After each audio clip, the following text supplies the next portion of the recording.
ధర్మేంద్ర ప్రధాన్ రాజీనామా ఎందుకు చేశారు? విద్యార్థుల నిరసన వెనుక అసలు కథ ఏమిటో చూద్దాం. ఈరోజు దేశవ్యాప్తంగా రాజకీయాల్లో, విద్యారంగంలో ఒక ముఖ్యమైన వార్త చర్చనీయాంశంగా మారింది. కేంద్ర విద్యాశాఖ మంత్రి ధర్మేంద్ర ప్రధాన్ తన పదవికి రాజీనామా చేశారు. అయితే అసలు ఆయన ఎందుకు రాజీనామా చేశారు? ఈ రాజీనామాకు కారణం ఏమిటి? విద్యార్థులు ఎందుకు ఇంతకాలం నిరసనలు చేశారు? జంతర్ మంతర్ వద్ద జరిగిన ఆందోళనకు ఈ రాజీనామాకు ఉన్న సంబంధం ఏమిటి? ఇవన్నీ చాలా సింపుల్గా ఈ వీడియోలో తెలుసుకుందాం. ముందుగా అసలు విషయం ఏమిటంటే, నీట్ పరీక్ష పేపర్ లీక్ వ్యవహారం, పరీక్షల నిర్వహణలో పారదర్శకత, విద్యార్థుల భవిష్యత్తుకు సంబంధించిన అంశాలపై దేశవ్యాప్తంగా విద్యార్థులు, యువతలో తీవ్ర అసంతృప్తి వ్యక్తమైంది.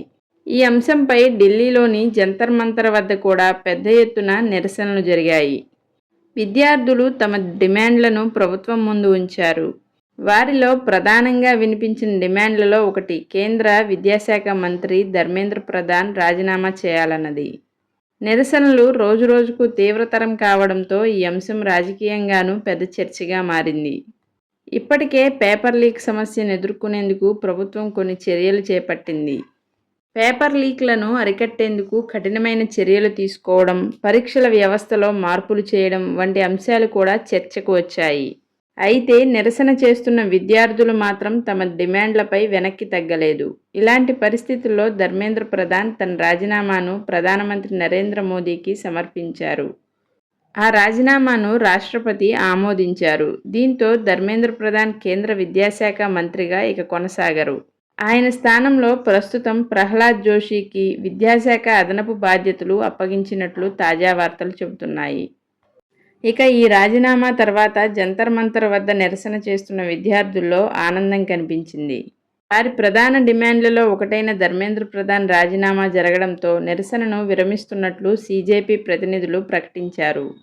విద్యార్థులపై నమోదైన కేసులను ఉపసంహరించుకోవడం, భవిష్యత్తులో నిరసనకారులపై చర్యలు తీసుకోకపోవడం, నీట్ పేపర్ లీక్ వ్యవహారంతో ప్రభావితమైన కుటుంబాలకు నిబంధనల ప్రకారం పరిహారం వంటి అంశాలపై కూడా ప్రభుత్వం హామీలు ఇచ్చినట్లు వార్తలు వచ్చాయి.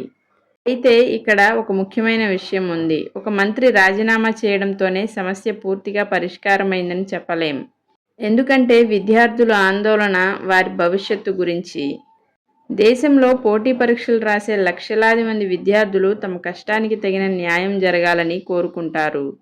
ఒక పరీక్షకు సంవత్సరాల తరబడి సిద్ధమై చివరకు పేపర్ లీక్ లేదా పరీక్షా వ్యవస్థలో లోపాల కారణంగా తమ భవిష్యత్తు ప్రశ్నార్థకంగా మారితే అది విద్యార్థులకు ఎంతో బాధాకరమైన విషయం. అందుకే ఇప్పుడు అందరి దృష్టి భవిష్యత్తులో పరీక్షల నిర్వహణ ఎలా మారుతుంది, పేపర్ లీక్లను పూర్తిగా అరికట్టేందుకు ప్రభుత్వం ఎలాంటి చర్యలు తీసుకుంటుంది, విద్యార్థుల నమ్మకాన్ని తిరిగి ఎలా పొందుతుంది అనే ప్రశ్నలపై ఉంది. ధర్మేంద్ర ప్రధాన్ రాజీనామా తర్వాత కేంద్ర విద్యాశాఖ బాధ్యతలు ప్రహ్లాద్ జోషికి అప్పగించబడ్డాయి.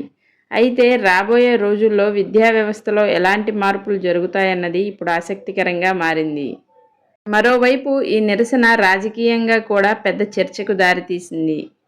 ప్రతిపక్ష పార్టీలు విద్యార్థుల ఉద్యమం కారణంగానే ప్రభుత్వం వెనక్కి తగ్గిందని వ్యాఖ్యానించగా, మరికొందరు మాత్రం ప్రభుత్వం తీసుకున్న నిర్ణయాన్ని వేరే కోణంలో చూస్తున్నారు. అంటే ధర్మేంద్ర ప్రధాన్ రాజీనామా అనేది కేవలం ఒక మంత్రి పదవి నుంచి తప్పుకోవడం మాత్రమేనా, లేక విద్యార్థుల ఆందోళనకు ప్రభుత్వం ఇచ్చిన సమాధానమా అనే చర్చ ఇప్పుడు దేశవ్యాప్తంగా జరుగుతోంది. ఏది ఏమైనా ప్రజాస్వామ్యంలో ప్రజలు, ముఖ్యంగా యువత తమ సమస్యలను శాంతియుతంగా వ్యక్తపరచడం, ప్రభుత్వం వారి సమస్యలను వినడం చాలా ముఖ్యమైన విషయం.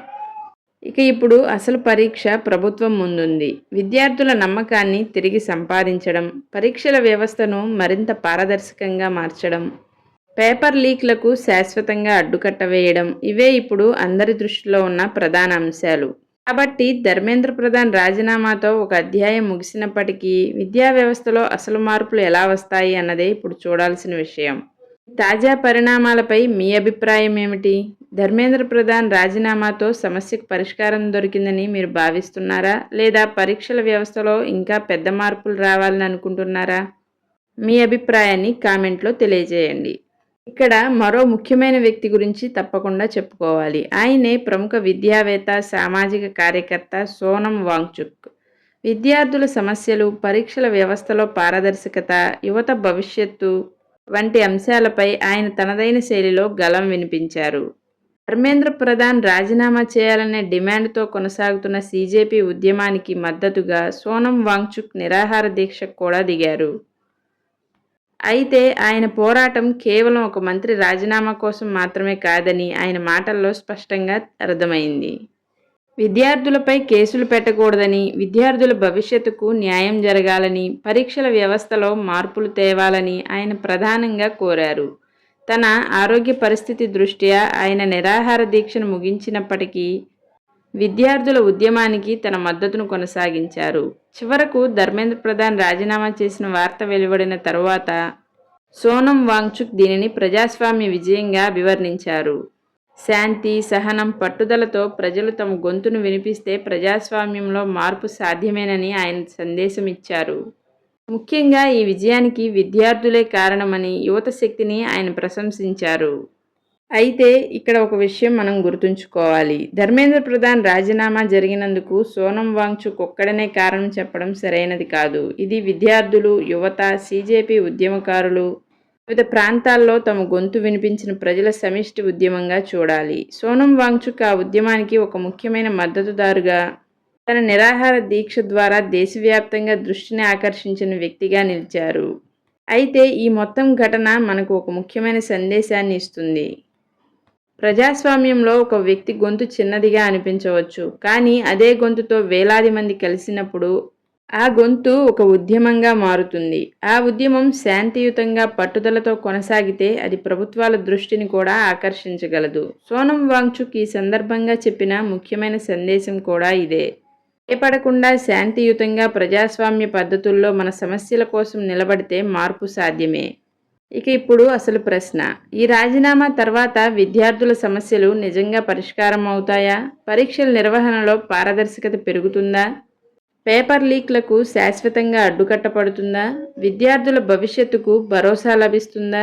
ఇవే రాబోయే రోజుల్లో మనం చూడాల్సిన అసలు విషయాలు. కాబట్టి ఒక మంత్రి రాజీనామాతో ఈ కథ ముగిసిపోయిందని కాకుండా ఇది విద్యా వ్యవస్థలో నిజమైన మార్పుకు ప్రారంభం అవుతుందా అనేదే ఇప్పుడు ముఖ్యమైన ప్రశ్న. Thank you for watching.